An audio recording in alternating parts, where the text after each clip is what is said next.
mean, I've been very critical of Kier, and I did it in a friendly way. I said, if you don't change your energy thing and get away from windmills and go back to oil and gas, and you have something that's no other country has. Very few countries have anything like it, the North Sea.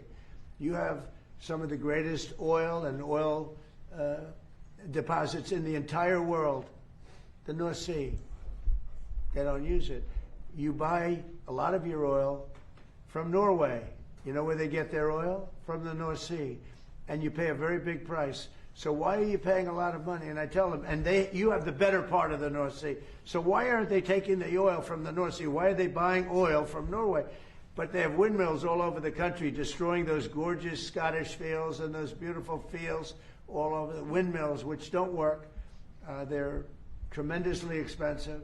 And the best testament to that is the windmills are made in China, but China doesn't use them. You know what China uses? Coal.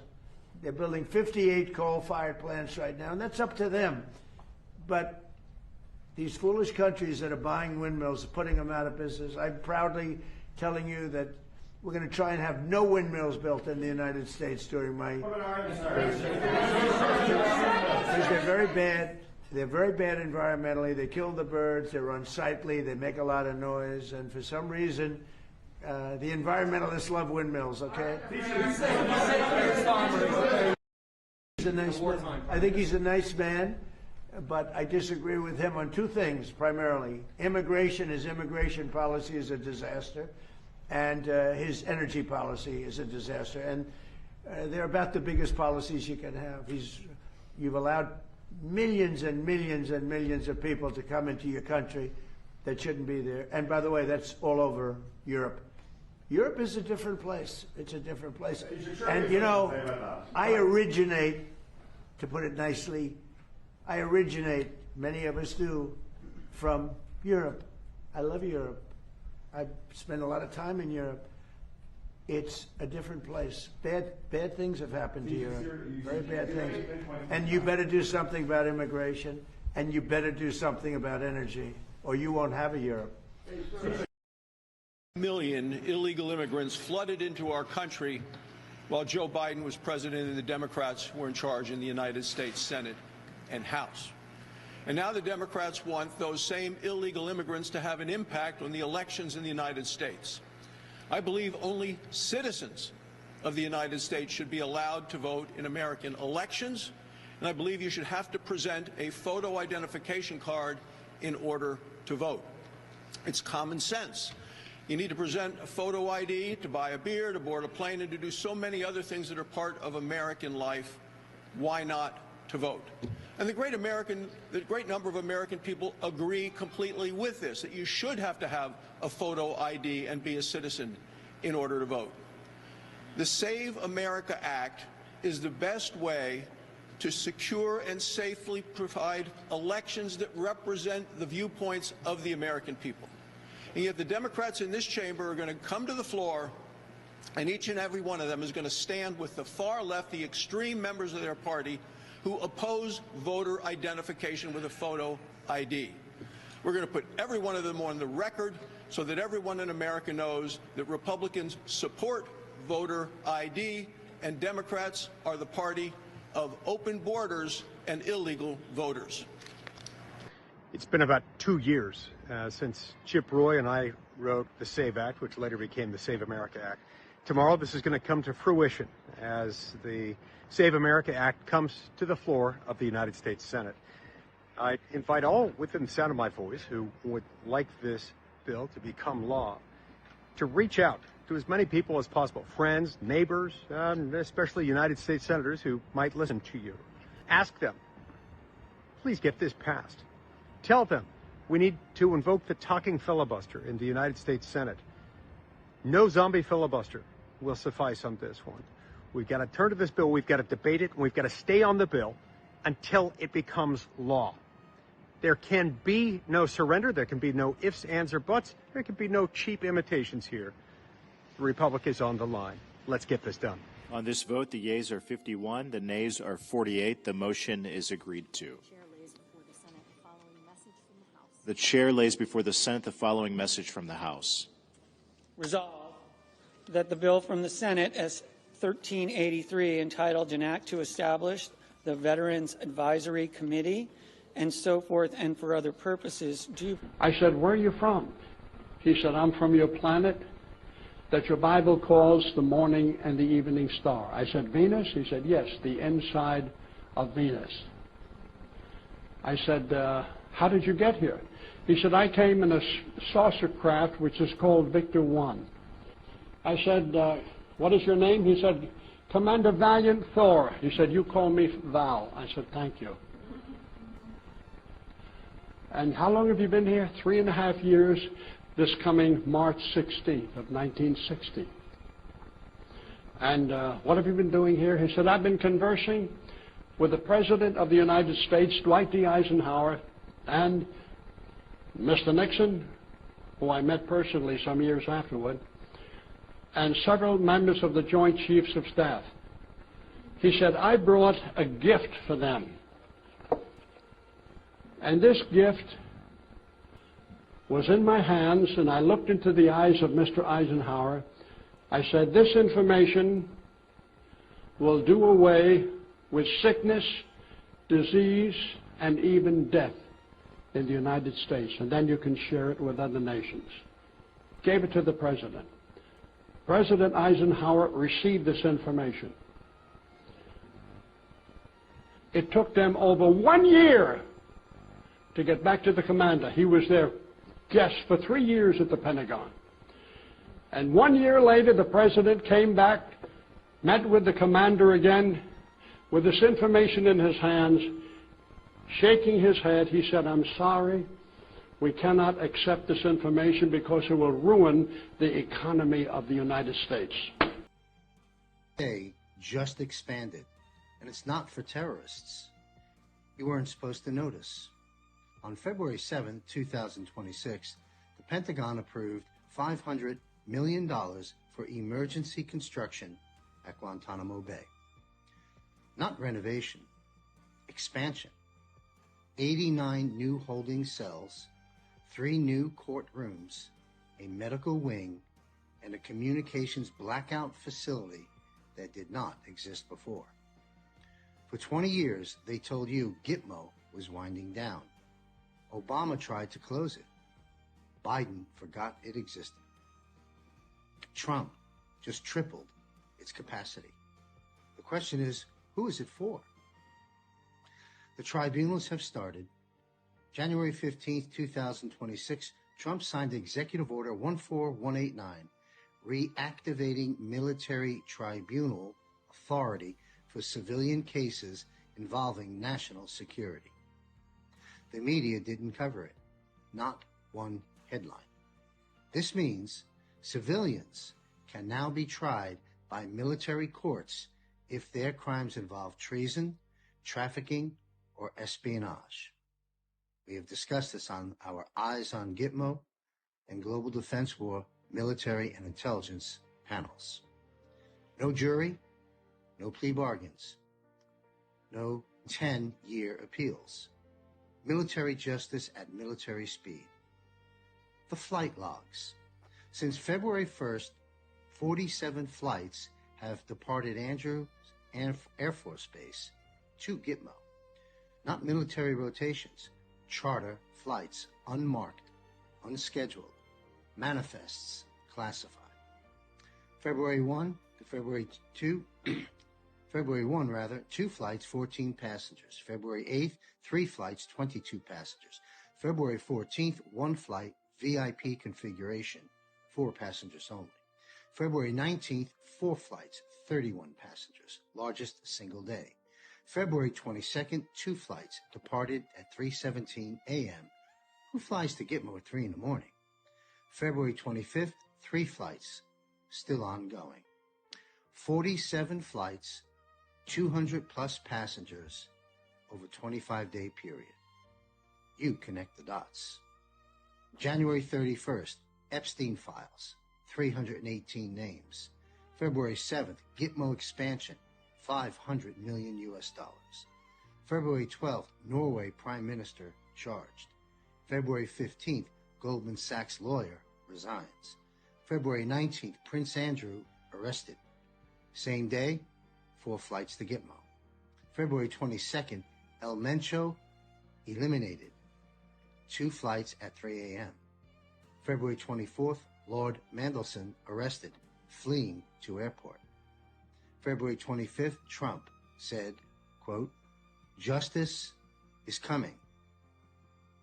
Every resignation, every arrest, every flight connected. 327,000 sealed indictments. The normal annual average, 1,000. There are currently 327,000 in the federal court system, 327 times more than normal. They're not building courtrooms for terrorists. They're building them for traitors. The tribunals are not coming. They've already begun. Pay attention to who stops posting, who cancels appearances, who suddenly retires. And folks, this has been going on a long time. But now it's documented, official, and being released, at least here. The walls are closing in. There is no escape. Dark to light. Nothing can stop what's coming. Did you still want to talk about this FBI thing? Is that going to come later in the show? I think we should handle it right now because I think it will give a sort of different view of the battlefield than people actually have at this point. Yeah, so let me pull up some of the background for it here. So there was what started this whole thing was this article by John Solomon. Yeah, John Solomon's Just the News, this one right here. Mm-hmm. Trump targeted, whoops, I pull it up.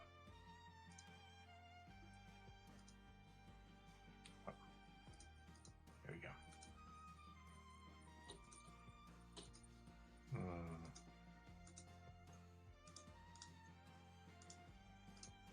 Okay. Yes, this article here. Trump targeted by 4 FBI code-named counter-intel probes that ensnared hundreds of Americans. So, okay, so what this is really something which is very, very dramatic, but you kind of miss the import of it, even if you just look at that headline and think, okay, what they're talking about is the criminal investigations that the FBI and the deep state did of Donald Trump. That's not what's being talked about here. What's being talked about here is what is called a counterintelligence operation, which means something quite different than a criminal investigation. It's what we use after 9/11. Essentially, all of the things towards Americans came off, particularly if they were terrorists trying to operate here in the United States after 9/11. So that a counterintelligence investigation is not necessarily aimed at getting a criminal indictment. It's aimed at what the FBI calls neutralizing the target. And that means I can use any means necessary, from illegal black bag jobs to wiretaps to contracting stuff out to the media, and the media becomes the carriers of my message. It's all conducted under an executive order called EO 12333, which very few people talk about. And when people jump up and down and they say, why isn't anybody in jail yet? Well, here's part of the answer. These files, which are being exposed by Solomon and Kash Patel right now, are files which were hidden even from most people in the FBI. They were in a category called privileged access, and they were hidden in various SCIFs because most of these things are classified. They involve classified techniques, obviously, what I just told you. The FBI under 12333, or the CIA for that matter, can lie about the very existence of these organizations and who's actually involved. So this is a really big deal. We know about one of them, Crossfire Hurricane, which was actually Russiagate, which, if you think about it, carried forward through the Mueller investigation, which was a criminal investigation, after they did all this illegal nonsense with the Brits, with the British, and the British actually triggered that. And so that went for literally the first 2 years of Trump's first term. Right after that, we had the Zelensky-Trump, telephone call, so-called, and the whole impeachment, because that was about Trump opening up the idea on that telephone call about the Biden family corruption. And that in turn generated an investigation in, basically starting in, we think, January of 2020, called Round River, most of which is still classified, and Kash Patel is right now going through to declassify it. But what that was the FBI office in Pittsburgh, the Attorney General asked them to take a look at Rudy Giuliani's information about the Biden family corruption.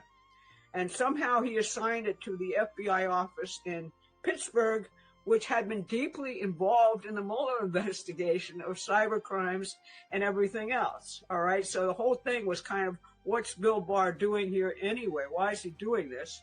But then they turned it around and basically turned it into a dragnet against anybody who talked about, corruption of the Biden family and Ukraine corruption, going all the way up to the 2020 election, where you remember you had those 53 intelligence operatives essentially fabricating a thing which said the Hunter Biden laptop story is Russian disinformation. That's what this thing called Round River is about. And any journalist, any person who was actually talking about Russian corruption or Biden family corruption during that period was a target. They estimated targeted more than 400 people. It included Susie Wiles, and all sorts of really crazy illegalities. Then right after that, you had Arctic frost, which occurred after January 6th and after the electors were given by the Trump campaign to actually challenge the 2020 election. And what happened in Arctic frost is that they targeted for destruction the entire MAGA movement. They targeted for destruction over 400 political organizations actually, supporting Donald Trump, and every major person actually supporting him, and ran that operation. Then you had another one called Plastic Echo, which was about setting up the Mar-a-Lago raid. All these things involve extraordinary techniques, many of which are illegal under the Constitution. And if they go into a criminal investigation, I'm entitled under the Constitution and various procedures to actually say, okay, how much of this investigation is derived from all the nonsense you did prior to turning it into a criminal investigation? That has never worked, and that's why these techniques are very dangerous and should be outlawed. But that's really what these things are about, and it's explosive. And it's been driven off the front pages largely because it answers the question, how come nobody's in handcuffs yet? Well, if I hide the files, and not only that, and how come certain people haven't been fired, which is the other question? Well, some of them, are cooperating and showing us where the files are and who was actually operating and doing this. So we're making huge and significant progress. The next thing that's going to happen, and we'll get to that in terms of the Save America Act questions, is a explosive coming this week or next revelation about Chinese and other foreign government infiltration of our voting rolls with fake voters. And that's going to be coming up probably, they say at the end of this week or next week, involving Maricopa County in Arizona. Hold on to your seats, folks. This is really dramatic. It's really good.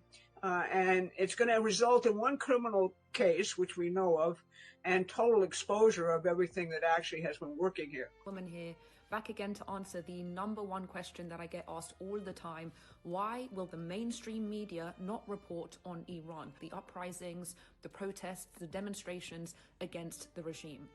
There's actually a very simple and clear answer, and you're going to understand it like that once I put it into a conceptual framework for you to make sense of. Here's the tough pill to swallow.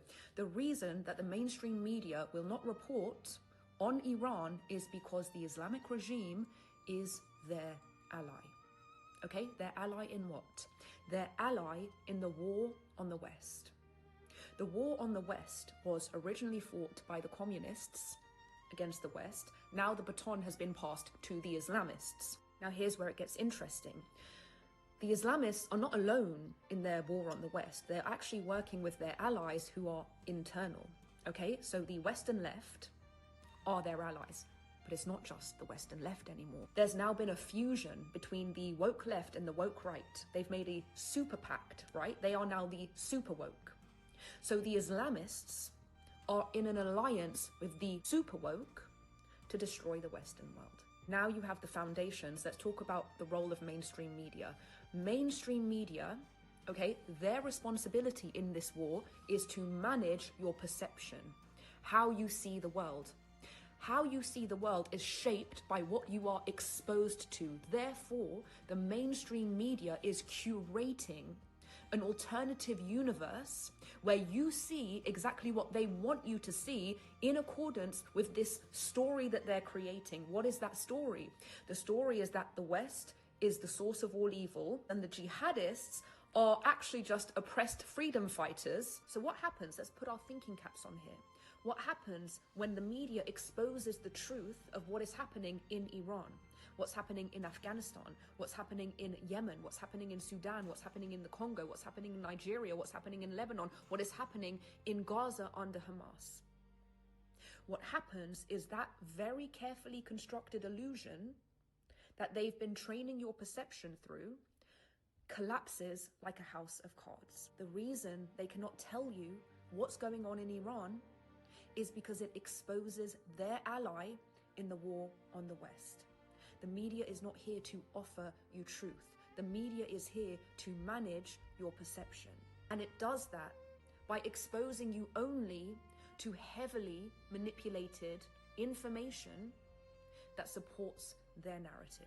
Okay guys, this is getting a bit ridiculous and I know everyone's stressed and anxious and excited and fearful and everything else in between, but I've had no contact with the Alliance, Medbed Central, ETs, whoever. None, nada, nothing. So how it was supposed to go, the last communication I had with them, I would be contacted Monday, no later than Tuesday, to organise the live stream. Then Thursday, Friday or Saturday, I would be leaving here and going to the centre in preparation for the live stream, for the demonstration, the presentation, whatever you want to call it. Now, it's not just me that would be leaving, it's my family and horses as well. Because as you can imagine, once I do the live stream, some very bad people know where I live. It would be highly stupid and incredibly dangerous to remain where we are. And you can't just up and leave 22 horses. Well, you can if it's a secret space program or ETs, but it's not. It's military doing it. So there has to be 22 horses. There has to be some kind of organization, and that can take weeks. At minimum 48 to 72 hours minimum to organize 22 horses to travel. So, and we're not just talking about traveling to the next property. We're talking about traveling for miles. We've got young foals, we've got extremely aged, not to mention my disabled mum as well. So, no contact at this stage as to how they said it was going to go tells me that they have, excuse my language, fucked us around. whoever is pulling the strings at the top really needs a good speaking to. Yes, there's still time to do this, but time is running out. There's only, what, 5 days left? Supposed to meet with the video crew and the medbed team 3 days before, which means got 48 hours to leave here. Still no contact. So I don't know what to tell you guys. I am beyond infuriated. I am beyond pissed off. I am beyond angry and mad,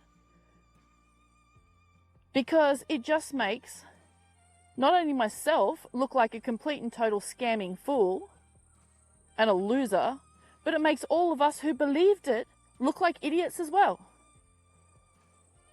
You see, it's not only me they're throwing in the fire, it's each and every one of us. All our loved ones we told, yes, I'm excited this is going to happen on this date. Nope, you're going to look just as dumb as me. And who do we have to thank for that?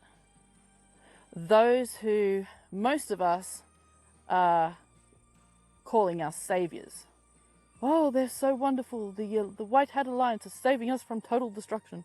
I'm sorry, but there's one thing to give misinformation for the cabal. It's another to completely and totally screw around those who are supporting you, who's keeping you in power. I mean, if we all had the balls to stand up and say no more, this would be over in a week and would have what we want. But the whole RV humanitarian community has become so complacent on having a savior, i.e. Donald Trump and the White Hats, that we just sit back and take this manipulation, this torture, this God only knows what else, and allow them to do it time and time and time and time again. Yes, it's war, but they're not at war with us. What beef do they have with us? Why are they torturing us? Their beef is with the bad guys. Are we bad guys? No. So why do we sit back and allow it? Instead, we just go, yeah, okay, it's all good. We'll just look forward to the next time. Really? Really? So either the White Hats and Medbed Central get off their asses and do the right thing, or get out of our effing lives, move out of our way, and let us actually do what you're supposed to be doing and taking control of our planet. It doesn't belong to the White Hats. It doesn't belong to the cabal. It belongs to each and every single soul on this planet. So, you know, well, there's my rant for the day, and there is your answer as to what's happening. Who the fuck knows? Again, sorry for my language. Donald J. Trump on Truth Social. The United States has been informed by most of our NATO allies that they don't want to get involved with our military operation against the terrorist regime of Iran in the Middle East. This despite the fact that almost every country strongly agreed with what we are doing and that Iran cannot, in any shape or form, be allowed to have a nuclear weapon. I am not surprised by their action, however, because I always considered NATO, where we spend hundreds of billions of dollars per year protecting these same countries, to be a one-way street. We will protect them, but they will do nothing for us, in particular in a time of need. Fortunately, we have decimated Iran's military. Their navy is gone, their air force is gone, their anti-aircraft and radar is gone, and perhaps most importantly, their leaders at virtually every level are gone, never to threaten us, our Middle Eastern allies, or the world again.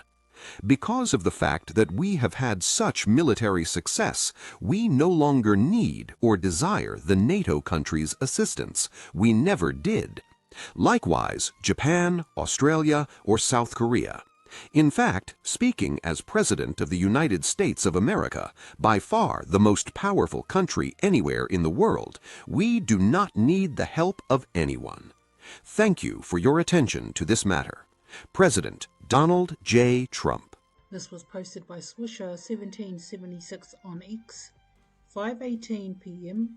3/17/26. Alert: IQDRV oil exports begin 10 a.m. Baghdad. Zoom News: exporting Iraqi oil through the Kurdistan region's pipeline to the Turkish port of Sayan will begin tomorrow, Wednesday at 10 a.m. Baghdad time. Iraq's oil minister Hayyan Abdul Ghani told the Council of Representatives. And so ATZ Dreams commented, "What's happening here? Are all the oil agreements HCL finally going public? Iraq is making big strides to take their business endeavours to the next level." Yeah, that's great, but how are they going to solve the issues about the militias? That's a big one. Natural humans get energy from the earth. Fake or soulless bodies get energy from the emotional atmosphere and other humans. This is why they cannot really be peaceful. They need to create an atmosphere of stress to make humans release emotional energy for them to feed off. This comment here: when you entertain their negative narratives, you are essentially feeding the soulless dark forces who thrive on human loosh. Stop giving the negative timeline your attention. You will see it will fall away from your field naturally. This was posted by Vivid Earth. Thank you, my loves. Stay calm, stay aligned, and keep your light strong. This video is for general informational and spiritual discussion only. All content shared here reflects publicly available intel, spiritual perspectives, and personal interpretation. Nothing in this video is medical advice, financial advice, or guaranteed prediction. Always use your own discernment and make decisions that feel right for you.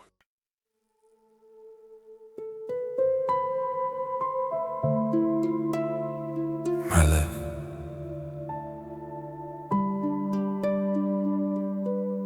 you were never meant to walk alone.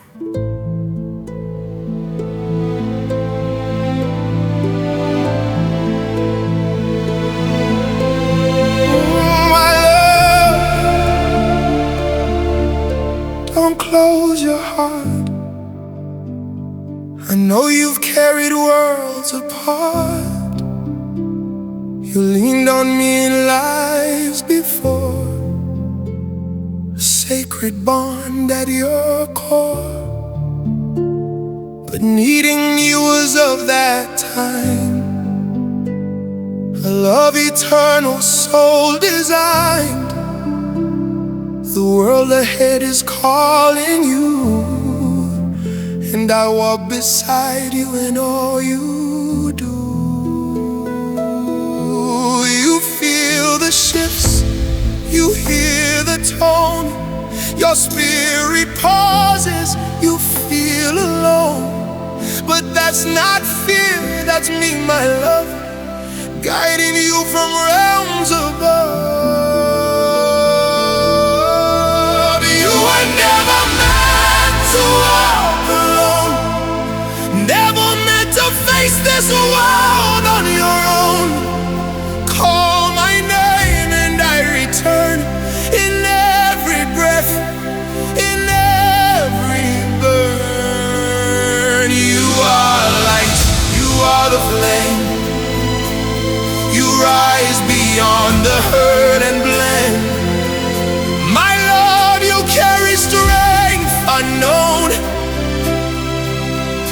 You were never meant to walk alone.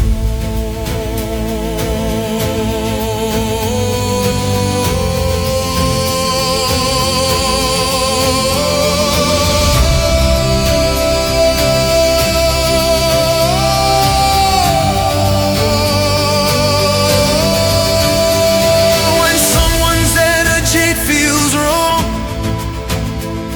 when silence lingers far too long, when pressure builds inside your chest, it's me saying no.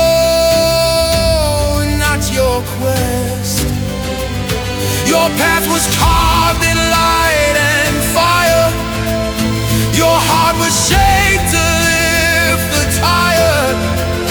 Your mission's bigger than you'll see, and every step you walk with me. Your strength is not from standing alone. It's remembering love you've always known. You shine with truth, you shine with grace.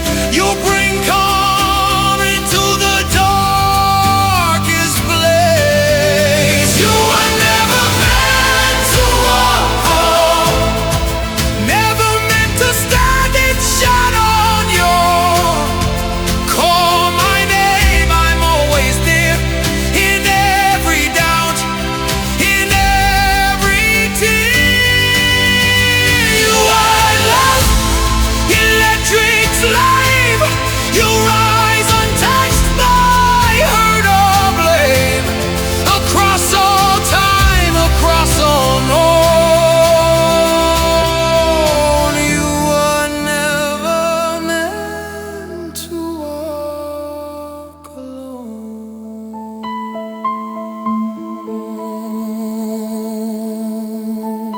My love,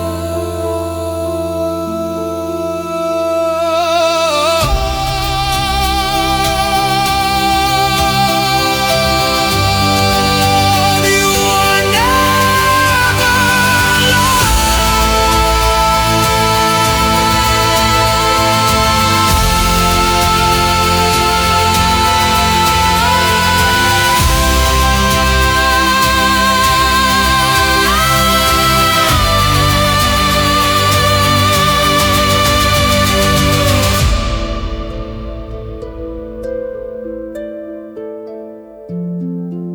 Where love, you are never alone.